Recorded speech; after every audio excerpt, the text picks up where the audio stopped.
Merupakan nikmat yang sangat besar yang saya sampaikan tadi dari Allah untuk kita sekalian. Allah kumpulkan kita di tempat yang mubarak. Allah kumpulkan kita di rumahnya. Allah kumpulkan kita bersama orang-orang saleh. Allah kumpulkan kita di tempat yang mana telinga kita mendengarkan kebaikan. Allah pertemukan kita di tempat ini yang mana lisan kita mengucapkan kalimat la ilaha illallah, ya Allah, berselawat kepada baginda Nabi Muhammad sallallahu alaihi wasallam. Ini semua adalah jalan menuju keridhaan Allah Subhanahu wa taala. Kalau Allah sudah berikan kepada kita kebaikan seperti ini, maka wajiblah bagi kita yang sudah mendapatkan kebaikan, kita memelihara kebaikan tersebut. Kita menjaga kebaikan tersebut, kita pupuk kebaikan tersebut sehingga berkembang menjadi sesuatu yang namanya at-taqwa. Dari kecil dia berkembang dengan melalui kebaikan-kebaikan kecil. Berkumpul kebaikan-kebaikan kecil bersama para ulama, bersama para aulia, kumpul di satu majelis seperti ini, mengucapkan kalimat la ilaha illallah, ya Allah. Telinga kita mendengarkan, mata kita menyaksikan, mulut kita berbicara, lisan kita mengucapkan dan seterusnya. Langkah kita melangkahkan ke tempat yang mubarak seperti ini. Terlatih seperti itu sehingga terkumpul pada diri kita suatu kebaikan. Apabila kita pupuk kebaikan tersebut, maka nanti akan terbentuk di dalam diri kita yang namanya at-taqwa. Sekarang kita masih memaksakan diri kita untuk melakukan kebaikan. Begitu semua orang perlu latihan untuk mendapatkan satu kebaikan. Yang namanya nilai takwa itu perlu latihan. Sama dengan seseorang kalau mau belajar karate atau mau belajar kungfu atau mau belajar apa saja, dia dari dasar jelas. Tidak langsung pintar. Sehari demi hari, minggu demi minggu, bulan demi bulan, tahun demi tahun baru menjadi senior. Juga begitu para orang-orang yang akan mendapatkan nilai takwa. Perlu latihan, perlu pengorbanan. Kita bukan gampang datang dari rumah ke tempat yang jauh untuk kumpul di tempat yang mubarak seperti ini. Ini bukan urusan yang mudah. Kalau orang tidak terbiasa, berat sekali duduk di tempat yang seperti ini. Bukan mudah. Orang-orang yang tidak terbiasa, duduk baru 5 menit dia sudah ingat pekerjaan yang di luar. Syaitan juga akan menggoda sama dia seperti itu, sehingga dia tidak senang duduk di tempat yang seperti itu. Itu perlu latihan. Duduk yang seperti ini dengan Allah itu perlu latihan. Kita melatih, kita memaksakan diri kita 1, 2 bulan, 3 bulan, 4 bulan, tahun, baru mulai kita merasakan mulai nikmat. Kalau sudah ada kenikmatan, kita rasakan belum kenikmatan, sudah terbiasa, tidak berat lagi, sudah terbiasa. Kita latih lagi, baru mendapatkan kenikmatan. Setelah kenikmatan, kita tambah lagi, baru terbentuk nilai takwa di dalam diri kita. Kalau sudah ada takwa di dalam diri kita, sudah mulai berat kita melepaskan majelis, duduk di rumah Allah begini sudah mulai berat. Kalau kita di rumah sudah merindukan tempat yang seperti ini. Sudah mulai masuk kita di dalam golongan yang Nabi sampaikan, sab'atun yudhilluhumullahu fi dhilli yawma la dhilla illa dhilluh. Di antaranya adalah syabun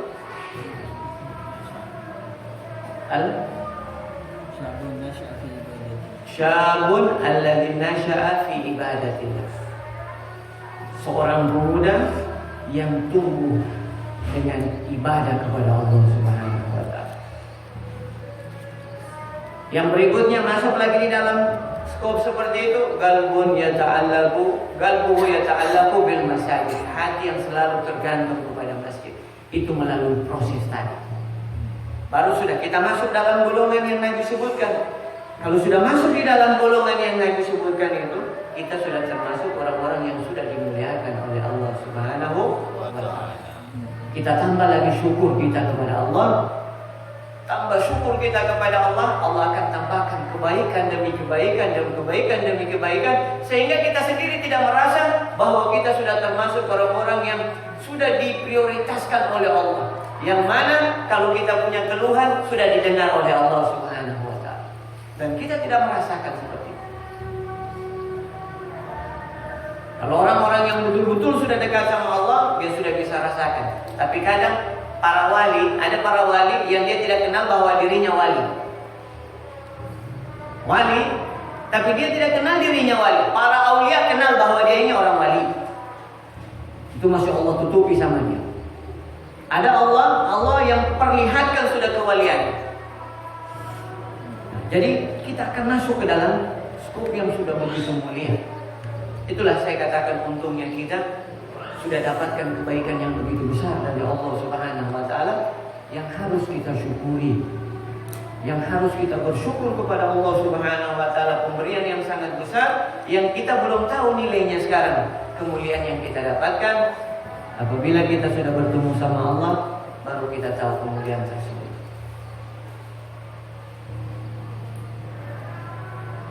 Hadirin yang dimuliakan oleh Allah Subhanahu wa taala, Allah berfirman di dalam Al-Qur'an, "Tilka darul akhirah naj'aluha lil ladzina la yuriduna 'uluwan fil ardi wala fasada wal aqibatu lil muttaqin." Tilka darul akhirah. Darul akhirah yaitu surganya Allah.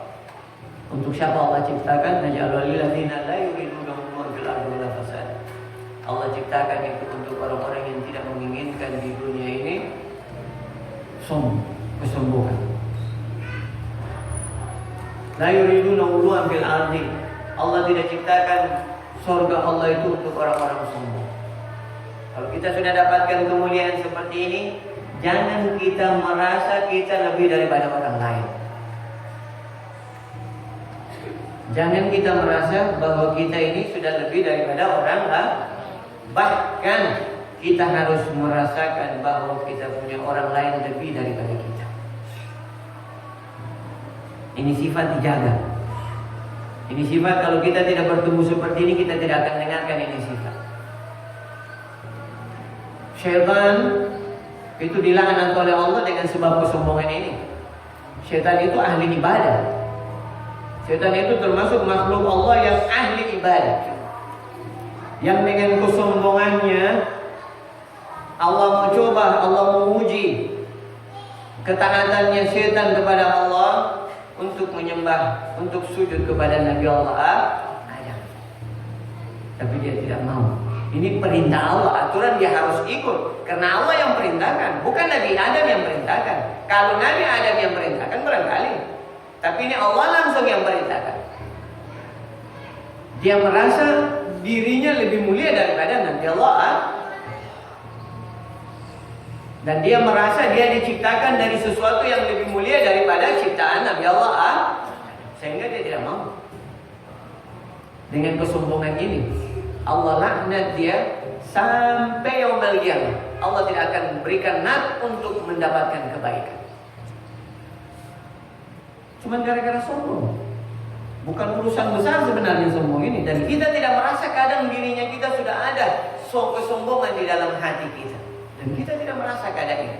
Kalau kita dengan majelis-majelis yang mubarakah seperti ini, kalau Allah sudah mau jadikan baik seseorang hamba, mau jadikan kemuliaan seorang hamba, Allah pasti hadirkan dia di tempat yang mana akan mendengarkan sesuatu yang bisa mengangkat derajat dia ini di hadapan Allah. Ini syaitan ahli ibadah, bukan orang biasa, bukan ahli ibadah. Terkenal dia punya ahli ibadah. Sujudnya sama Allah Subhanahu wa taala. Di situ Allah menguji dia punya ketaatan, kesempurnaan ketaatan. Rupanya dia ini masih termasuk hamba Allah yang masih punya rasa sifat sombong. Imam Abu Hanifah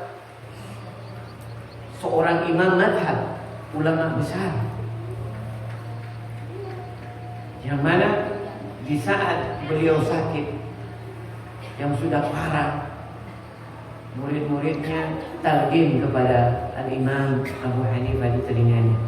Disunahkan kalau ada orang-orang tua kita, sahabat-sahabat kita yang sudah sakarat, dianjurkan untuk mentalqin la ilaha illallah di telinga seorang yang sudah sakarat. supaya akhir dari pembicaraannya yang keluar dari mulutnya terakhir hidupnya adalah kalimat la ilaha illallah, yang mana Nabi sampaikan, man kana akhir kalami minad dunya la ilaha illallah dakhalal jannah. Barang siapa akhir kalamnya, akhir bicaranya di dunia ini kalimat la ilaha illallah, Allah jamin dia masuk surga. Tapi itu tidak gampang. Bukan urusan mudah itu untuk mengucapkan kalimat la ilaha illallah. Kalau orang tidak terbiasa, walaupun begitu mudah, begitu dia sudah sakarat, tidak mudah dia akan ucapkan. Imam Abu Hanifah waktu sudah sakit berat, di dalam riwayat murid-muridnya mengucapkan kalimat la ilaha illallah di telinganya.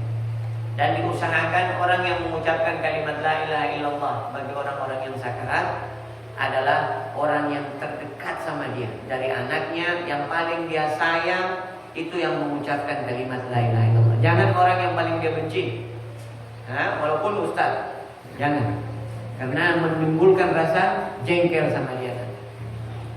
Ini kita berusaha bagaimana selamatkan orang ini supaya akhir kalamnya mengucapkan kalimat la ilaha illallah.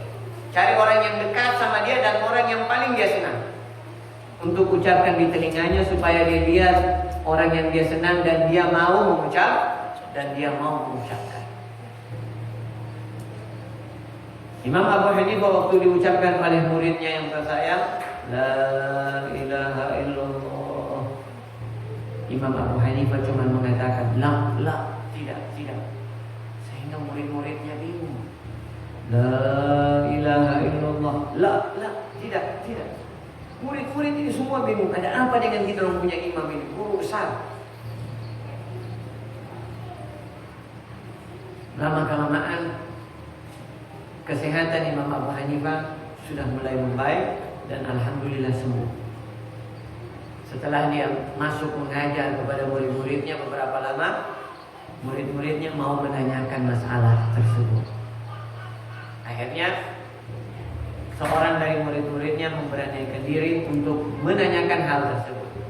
Dia bilang, ya Imam, kita ini selama ini masih kebingungan dengan keadaan yang kita lihat dengan mata kepala sendiri terhadap diri Imam. Imam tanya, ada apa? Waktu Imam sakit, di antara kita ada satu orang dari saudara kita ini yang mengucapkan talqin di telinganya Imam. Tapi Imam membalaslah, tidak. Kenapa? Ini yang kita pertanyakan. Kenapa mesti tidak? Aturan Imam mengucapkan la ilaha illallah, tapi tidak mau mengucapkan. Dia bilang, ya auladi wahai anak-anakku, sesungguhnya saya mengucapkan kalimat la tidak itu bukan kepada kalian, tapi kepada syaitan yang membisik di telinga saya. Dia memuji saya. Dia katakan engkau ini termasuk orang yang berhasil. Supaya apa maksudnya? Supaya ada rasa sombong di dalam hati saya. Orang kalau terpuji seperti itu merasa berhasil, bahwa dia berhasil di dalam sukses di dalam dakwah, itu akan memunculkan kalimat sifat sombong di dalam hati. Sementara Nabi menyatakan di dalam hadis, man kana fil qalbihi mithqala dzarratin minal kibr la yadkhulul jannah. Barang siapa ada di dalam hati seseorang ada sifat sombong sedikit, tidak akan masuk surga orang itu. Ini yang setan memasukkan di dalam hati saya, sifat sombong, bangga. Sehingga saya ucapkan sama dia, tidak, saya bukan termasuk orang yang berhasil. Sehingga tidak ada rasa sombong di dalam diri saya. Bayangkan setan punya. Nah, ini sama orang besar, bukan orang biasa. Dia memunculkan sedikit saja sifat sombong di dalamnya imam, hati imam, tapi tidak berhasil. Ini yang kita jaga. Nah, Allah katakan tadi, tilka darul akhirah naj'aluha lil ladzina la yuriduna 'uluwan fil ardh. Bukan untuk orang-orang yang merasa bangga di dalam hidup, merasa sombong. Walaupun kita punya ibadah seperti apa, kita punya ketaatan seperti apa, selalu kita menganggap orang lain lebih mulia daripada kita. Mungkin orang lain punya ibadah sedikit tapi Allah langsung terima. Mungkin kita punya ibadah banyak tapi Allah masih belum terima. Bisa jadi. Bisa jadi kita ini dalam keadaan diuji oleh Allah. Kita bersyukur kepada Allah dengan kebaikan yang Allah berikan, dan kita selalu beristighfar kepada Allah atas sifat-sifat yang tidak baik sama kita. Rendahkan diri kita. Mungkin ada kesungguhan, selalu kita beristighfar, memohon maaf kepada Allah, meminta ampun kepada Allah atas segala sifat yang mana masih ada sifat syaitan di dalam diri kita, sehingga kita tidak termaktub di sisi Allah, termaktub orang-orang yang sombong. Tilka darul akhirah naj'aluha lil ladzina la yuriduna 'uluwan fil ardi wala fasada wal aqibatu lil muttaqin. Kami jadikan anak itu, bapak itu anak itu. Jatuh ajis, jatuh adanya. Kami jadikan untuk orang-orang yang bertakwa. Apa itu takwa? Takwa adalah al-imtithalul awamir wa ijtinabun. Takwa itu adalah menjalankan semua perintah Allah dengan baik dan menjauhkan semua larangan Allah. Ini yang akan kita dapatkan melalui proses duduknya kita di tempat yang mubarak. Dengan berbagai macam ibadah yang Allah buka untuk kita untuk mendapatkan nilai takwa di dalamnya. Lahan-lahan yang Allah buka kepada kita, lahan-lahan kebaikan untuk meraih takwa di dalamnya. Banyak lahan, bukan cuma ibadah, sujud, ruku, majlis, tapi banyak lahan-lahan yang lain yang mana karena kemampuan kita masing-masing, hobi kita masing-masing muncul kadang dengan kebiasaan. Ada orang tidak biasa duduk seperti ini.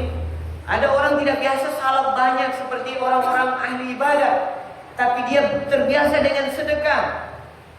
Ada orang tidak biasa dengan sedekah, tapi dengan puasa. Banyak. Allah buka lahan-lahan itu untuk apa? Meraih takwa di dalam masing-masing kebiasaan ibadah ketaatan itu. Di antaranya Allah bilang di dalam Al-Quran apa? Kutiba alaikum siyam kama kutiba alal ladzina min qablikum. Untuk apa? La'allakum tattaqun. Allah wajibkan kepada kita orang-orang, kepada kita puasa sebagaimana Allah wajibkan kepada orang-orang sebelum kalian. Untuk apa ya Allah? Supaya kalian, kata Allah, la'allakum tattaqun, supaya kalian menjadi orang-orang yang bertakwa di dalam proses ibadah puasa. Allah bilang, Nabi bilang di dalam hadisnya, ala inna fi ayyami dahrikum nafahat ala fata'arrafu laha. Sesungguhnya hari-hari kalian, waktu-waktu kalian banyak pemberian-pemberian Allah untuk kita semua. Kata baginda Nabi, ala fata'arrafu laha, raih semua itu, ambil semua itu. Ada Allah berikan Senin Kamis untuk puasa bisa. Setiap bulan 3 hari puasa Ayyamul Bid bisa. Bagi orang yang punya harta, untuk Allah paksakan mereka apa? Untuk selalu bersedekah. Allah bilang di dalam Al-Quran, A'udzubillahi minasyaitonir rajim, mimma razaqnakum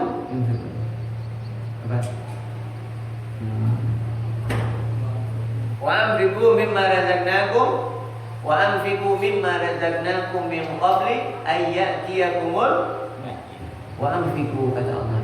Ini bagi orang-orang yang berharta, bagi orang-orang yang mampu. Orang yang tidak mampu tadi bisa dengan melalui ibadah, bisa melalui dengan majlis, bisa melalui dengan sujud, ruku kepada Allah. Orang-orang yang punya harta, yang tidak mampu untuk ibadah seperti orang-orang miskin, dia punya harta. Allah bilang di dalam Al-Quran, wa anfiqu mimma razaqnakum min qabli an ya'tiyakumul maut. Nafkahkan kalian punya harta, kata Allah, yang kami berikan kepada kalian, bukan yang kalian dapat ya. Bukan yang kalian dapat, Allah bilang yang kami berikan kepada kalian. Bahwa semua harta orang-orang itu adalah pemberian Allah. Ada orang yang Allah bukakan, lapangkan dia punya rezeki. Bukan karena tenaga ente. Sebab ada orang yang 24 jam kerja tapi dia punya rezeki sedikit.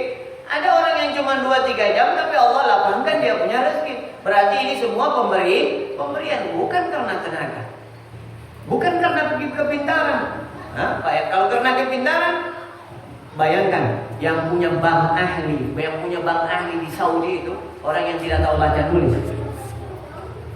Bank ahli yang terkenal internasional di Saudi, dia punya cabang sampai di Amerika sana. Yang punya itu tidak tahu baca tulis.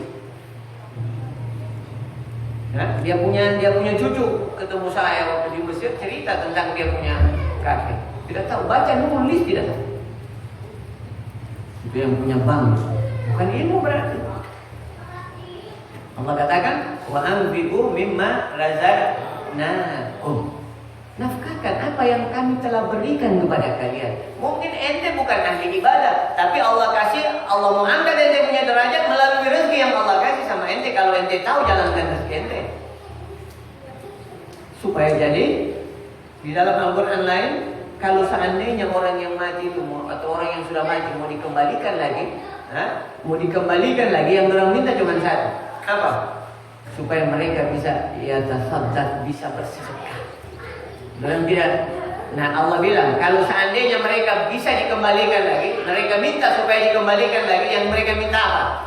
Ya Allah, supaya kami bisa bersedekah. Bukan haji orang minta, bukan sujud orang minta. Orang minta apa? Supaya kami bisa bersedekah. Jadi bukan kecil itu untuk bersedekah. Di akhir zaman ini kata para aulia, para ulama, khulasa dari Al-Quran yang menganjurkan kita untuk kebaikan semua. Di akhir zaman seperti ini, pahala yang paling besar yang dapat mendekatkan diri kepada Allah melalui menolong orang di dalam memenuhi hajat seseorang. Kenapa? Karena di akhir zaman ini banyak orang yang sudah tidak melihat saudaranya lagi. Memenuhi hajat seseorang. Karena di akhir zaman sebenarnya adik kakak pun sudah berantem. Di akhir zaman seperti ini orang sudah tidak kenal lagi tetangganya. Kata para aulia, para ulama, di akhir zaman seperti ini sudah amal yang paling mendekatkan diri kepada Allah adalah memenuhi hajat seseorang. Artinya tuntaskan hajatnya orang. Jadi luar biasa. Jadi Allah buka lapangan untuk mendekatkan diri kepada Allah dengan berbagai macam lapangan ibadah, ketaatan yang dapat mendekatkan diri kita kepada Allah.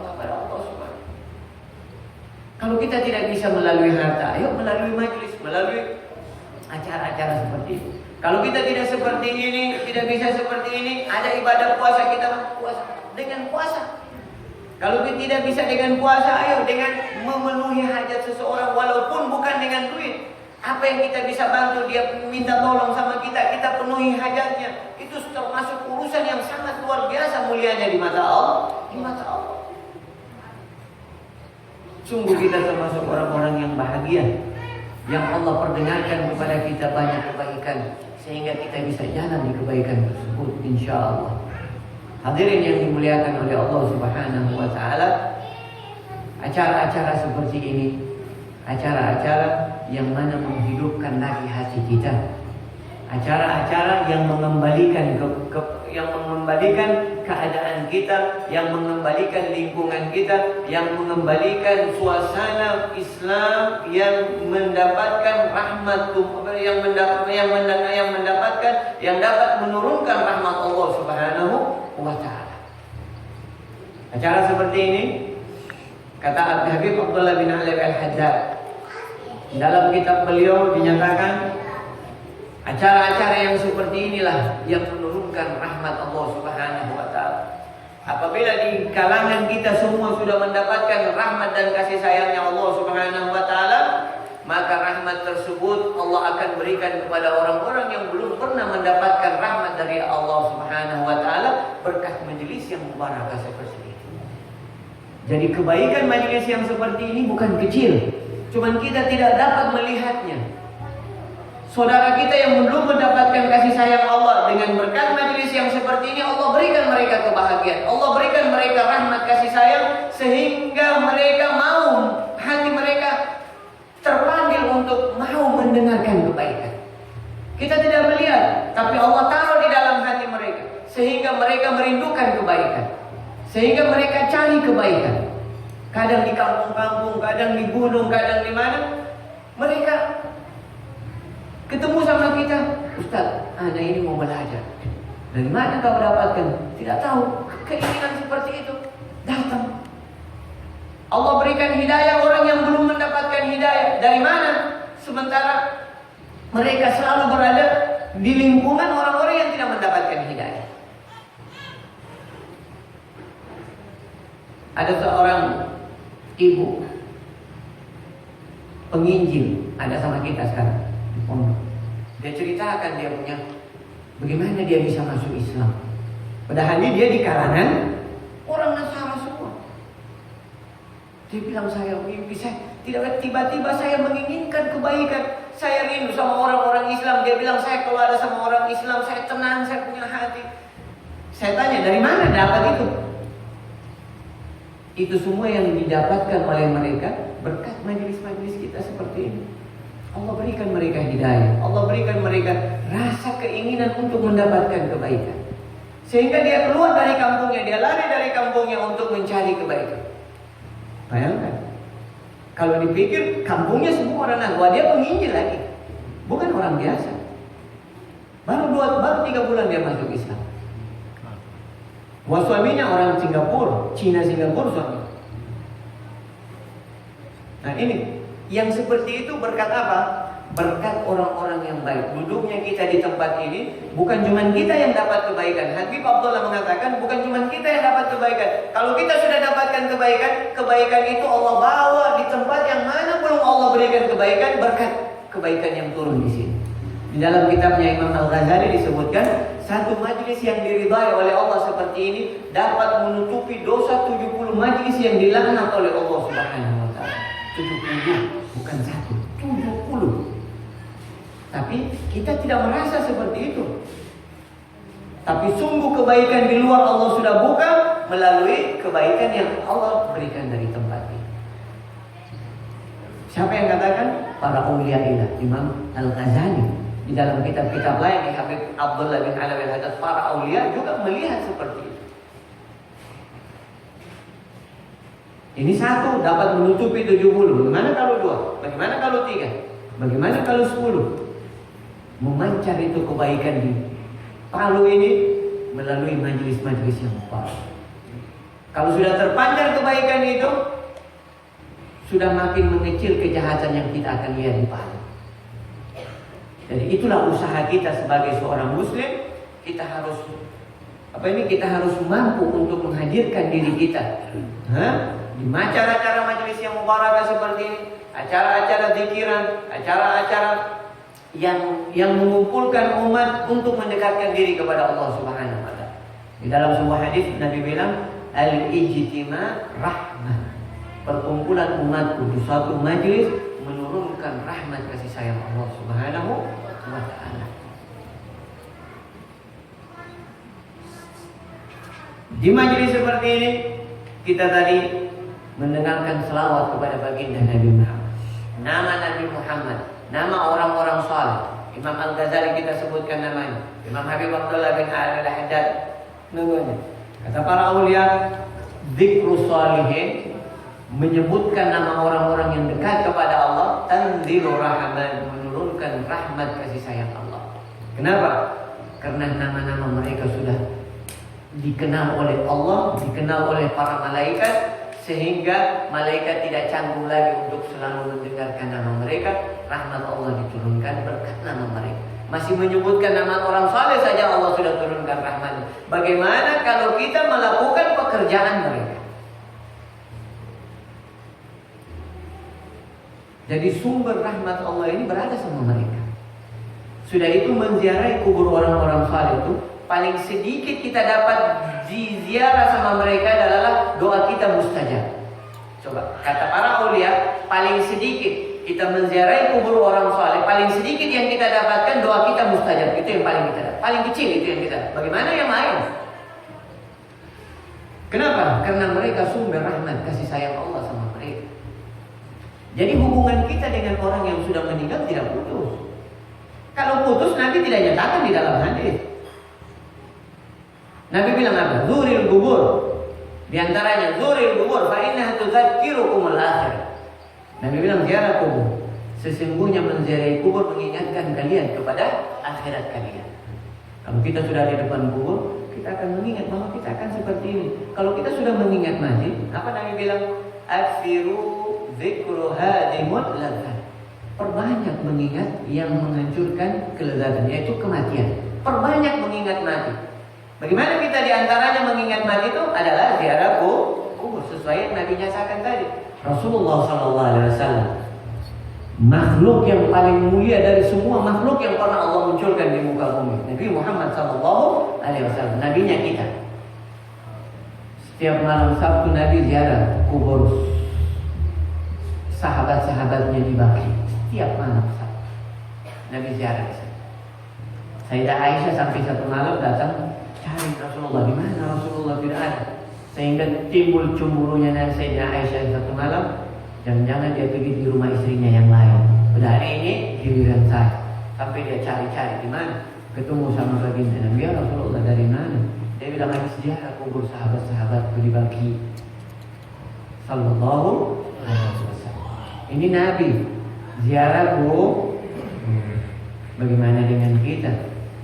Nabi yang sudah diampunkan dosa-dosanya ini semua kasih ziarah, doakan mereka supaya mereka mendapatkan ampunan dari Allah. Allah ajarkan di dalam kita, di dalam Al-Quran. Di dalam Al-Quran Allah ajarkan. Apa Allah ajarkan kita? Rabbana waghfir lana wa li ikhwanina alladzina sabaquna. Berdoa untuk keluarga kita yang telah berpulang. Rabbana waghfir lana, ya Allah ampunkan kami. Wa li ikhwanina alladzina sabaquna, dan saudara-saudara kami yang telah mendahului kami dari orang-orang yang beriman. Ya Allah ampunkan juga mereka, ya Allah. Ini doa. Nabi ajarkan untuk mendoakan mereka. Jadi kita ziarah kubur kita selalu mendoakan mereka, doa kita dan doakan mereka, karena mereka sudah tidak bisa beramal. Mereka sudah tidak bisa lagi dekatkan diri mereka dengan Allah melalui ibadah, tidak bisa lagi. Tapi masih ada kesempatan kita untuk mendoakan mereka supaya mereka diampunkan oleh Allah. Nabi bilang di dalam sebuah hadis riwayat, Nabi bilang kadang katanya baginda Nabi, umatku mati meninggal dalam keadaan berlumuran dosa, tapi kadang dibangkitkan mereka dalam keadaan bersih. Ya Rasulullah, berkat apa kata para sahabat? Nabi bilang berkat orang-orang yang masih hidup selalu mendoakan kepada mereka sehingga Allah ampunkan mereka, sehingga Allah bangkitkan mereka dalam keadaan bersih. Sudah itu para ulama kita mengadakan acara-acara tahlilan untuk apa? Untuk mendoakan kepada orang-orang yang telah berpulang, khususnya bagi keluarga yang berduka. Ini maksud dari semua pertemuan-pertemuan. Ini Al-Quran yang ajarkan kepada kita. Para aulia ajarkan, para ulama menyampaikan kepada kita. Jadi bukan hal yang mereka lakukan, para aulia, para ulama. Tidak mungkin mereka melakukan sesuatu yang menjauhkan diri mereka dengan Allah. Itu mustahil. Mereka itu faham, mereka itu para mufti. Mereka itu orang-orang yang mengkaji Al-Quran, yang membahas masalah dengan secara dalam, dengan secara detail. Tidak mungkin mereka melakukan sesuatu yang bid'ah yang dapat menjauhkan diri mereka kepada Allah. Sementara mereka auliaillah. Sementara mereka ini adalah orang-orang yang dekat kepada Allah Subhanahu wa ta'ala. Di akhir zaman seperti inilah yang perpecahan umat muncul. Yang memang Nabi sudah nyatakan, nanti di akhir zaman kata baginda Nabi, umatku akan terpecah menjadi 73 pecah. Berarti di akhir zaman akan terpecah umat, karena masing-masing akan menyampaikan mereka punya ilmu yang tidak memadai seperti para ulama. Muncul ini, muncul aliran ini, muncul aliran ini, muncul aliran ini, sesuai dengan apa yang Nabi sampaikan. Terpecah menjadi 70 pecah, 73 pecah. Semua finnar ilawa, semua di dalam neraka kecuali wahid. Siapa yang wahid yang satu itu? Yang selalu berpegang teguh sampai ke atas, yang dari dulu, dari ajaran-ajaran dari para ulama-ulama dulu, yaitu Ahlus Sunnah wal Jamaah, yang selalu berpegang dengan pendapat-pendapat para ulama, pakar ulama dulu dari mazhab-mazhab yang dekat dengan zamannya, dekat dengan Nabi. Imam Abu Hanifah. Nah, Imam Abu Hanifah termasuk tabi'in. Habis berarti mereka Imam Abu Hanifah ketemu dengan para sahabat. Muridnya Imam Abu Hanifah adalah Imam Malik. Muridnya Imam Malik adalah Imam Syafi'i. Muridnya Imam Syafi'i adalah Imam Ahmad. Terus berlangsung mereka dari ulama ke ulama yang sampai sekarang kitab mereka masih ada. Itu yang dipegang para ulama sekarang. Di akhir zaman seperti ini mulailah muncul ulama-ulama berbagai macam versi yang tidak memadai ilmunya, yang cuma paham dengan ini sehingga sudah membidatkan ini, sudah mengkafirkan ini, sudah ini muncul sana mazhab ini, aliran ini yang kita sudah lihat sekarang ini. Apakah kita harus berpegang dengan yang baru yang muncul ini yang memecah belah, yang Nabi bilang nanti akhir zaman akan terpecah menjadi 73? Apakah kita mencari yang ini atau kita masih berpegang dengan yang sudah ada? Yang sudah terbukti, dunia membuktikan ilmunya, para pakar ulama, ahli tafsir, ahli fikih tidak pernah berbeda pendapat dulu masalah ini. Nanti di akhir zaman ini baru muncul masalah. Apakah kita ibarat instruksi dari atas, dari presiden sudah ini sudah diputuskan, muncul camat, muncul kepala desa, kita tidak setuju ini, kita pakai ini. Kita mau berpegang dengan yang presiden punya atau yang kepala desa punya? Atau yang baru ini? Ini kepala desa punya ini baru ini, camat punya ini baru muncul ini. Tidak setuju kita tidak mau dengan ini. Kita mau pakai yang ini. Kita tidak setuju yang di atas itu. Terserah ente. Kalau ente pintar, ente mau selamat, tentunya yang dari atas yang sudah tergaris itu yang ente pegang. Masa ente mau ikut karena mentang-mentang ente di desa itu mau pakai desa punya? Ada kepala desa saya tidak setuju dengan presiden punya pendapat seperti ini. Silakan ente tidak setuju. Kalau dia dengar dia pecat di tempat. Kepala desa mengkritik, kami tidak setuju. Kepala desa tidak setuju dengan pangkalan Amerika yang berada di Singapura. Orang mendengar itu kira-kira. Orang bodoh saja yang dengar, orang yang sekelilingnya saja dengar. Iya betul kepala desa, kita tidak setuju dengan itu. Siapa yang mendengar itu? Orang bodoh saja yang dengar. Itulah. Jadi kita harus memahami ini masalah. Kalau kita tidak paham ini masalah, kita akan ikut nanti golongan orang-orang yang kecil, kelompok-kelompok. Apa kata baginda Nabi? Alaikum bisawadil a'zam. Kalau sudah datang peristiwa itu, sudah terpecah menjadi 73, apa kata baginda Nabi? Alaikum bisawadil a'zam. Kalian harus berpegang dengan kelompok yang terbanyak, yaitu ahli sunnah wal jamaah. Pegang kuat-kuat, pegang gigit dengan gigi keras, jangan lepaskan. Allah nasihati kepada para nabi sebelumnya. Nabi Allah Yahya, ya Yahya khudhil kitab bil quwwah. Wahai Yahya, peganglah kitab ini dengan kuat. Sebab apa? Sebab akan datang sesuatu ombak yang dapat menggoyangkan ente nanti. Begitu juga kita umat. Ini banyak keadaan yang dapat menggoyangkan iman kita, ketetapan kita, kekokohan kita digoyang. Bagaimana kita sampai tidak memegang? Apa Nabi bilang? Kalian akan memegang nanti di akhir zaman kalian memegang agama itu seperti memegang bara batu. Bara api. Artinya berat kalian pegang, tapi pegang betul supaya kalian selamat. Artinya memegang agama di akhir zaman ini berat, bukan urusan ringan, bukan urusan ringan memegang agama. Ente harus berani dipecat kalau ente di mana nih? Di kantor, di ini, di birokrasi harus berani dipecat karena agama yang ente mau topang. Sekarang luar biasa. Kendati agama dibuang, yang penting tidak dipecat. Berat memegang agama di akhir zaman. Nabi sudah sampaikan seperti memegang bara api. Pegang kuat-kuat. Berapa banyak Nabi nasihati, Allah nasihati para Nabi, khudil kitab, pegang kitab dengan kuat-kuat. Hati-hati, sebab akan ada goncangan-goncangan yang ente nanti kalau lemah ente akan lepas. Sekarang orang sudah banyak lepas, tidak berani mereka. Itu Nabi bilang seperti bara api, betul-betul. Kalau ente betul-betul mau selamat, ayo, ente harus berani berkorban. Sebab yang ente mau cari adalah sesuatu yang paling mulia, yaitu surga Allah. Tidak ada yang lebih, ada yang lebih mulia dari sana.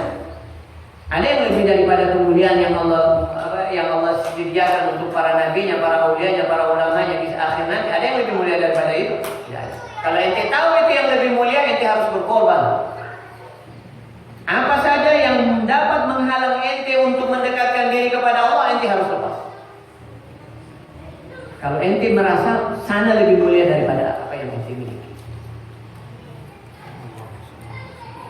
Hadirin yang dimuliakan oleh Allah Subhanahu wa taala, mungkin ini yang sudah bisa kita sampaikan pada malam hari ini. Insyaallah kita akan bertemu nanti di lain majelis lagi.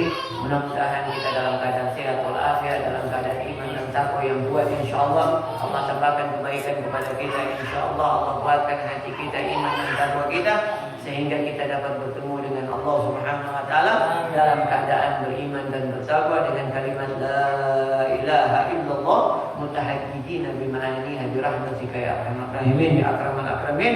Allah la ta'ala Allahumma la tamna al-khair ma indaka li syarri ma indana fadlan wa judan minka ya akramal akramin ya arhamar rahimin ya akramal akramin ya arhamar rahimin ya akramal akramin ya arhamar rahimin. Balamna anfusana wa illam taghfir lana wa tarhamna lanakunanna minal khasirin. Rabbana atina fid dunya hasanah wa fil akhirati hasanah wa qina adzabannar. Sallallahu alaihi wasallam Muhammad wa alihi wasallam walhamdulillahi rabbil alamin.